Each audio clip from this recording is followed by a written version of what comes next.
ગરુડ પુરાણ અધ્યાય પહેલો ભગવાનના અવતારો મંગલાચરણ મંગલાચરણના પ્રારંભમાં પ્રભુને વંદન કરવા માયાને જળ રહિત સર્વ કંઈ કરનારા ભગવાન શ્રી હરિને વંદન કરું છું।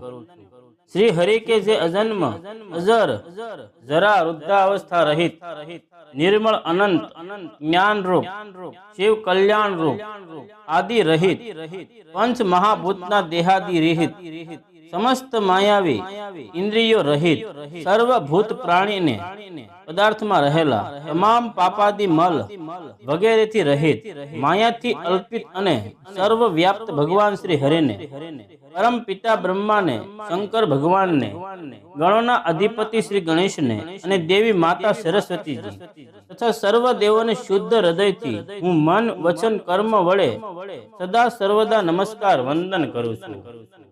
सर्व शास्त्रों में विशेष तजज्ञ शांति स्वरूप श्री विष्णु भगवान ना परम भक्त महात्मा सूत पौराणिक एक शुभ घड़ीए तीर्थाटन करता करता पवित्र तीर्थ नैमिषारण्य में पधार्या। तेओ शुभ आसने बिराजने निष्पाप भगवान श्री विष्णु नु ध्यान करता हता। ते वेळाए महाभाग्यवान अने तपस जेमनु धन हतुं एवा नैमिषारण्य निवासी सूर्य समान प्रखर कांतिवान जळहळता प्रकाशवान शांत रूप सदाय अज्ञानी कार्य में रत रहनारा तपोधन सौन्याक्दी मुनिए ए महाकवि सूत पौराणिक स्वागत स्तुति नम्र भावे करी आनंद भावती पूछ्यु।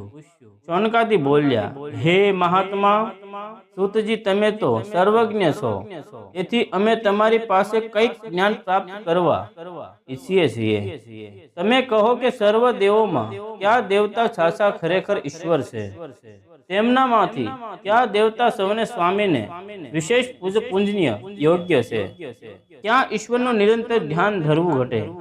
આ સમસ્ત વિશ્વના સર્જનહાર ક્યાં દેવ છે, અખિલ વિશ્વના પાલક તથા સંહાર કરી ક્યાં દેવ છે, ક્યાં દેવથી જગતમાં ધર્મ પાલન થાય છે, क्या देव दुष्ट पापियों नो विनाश करे से।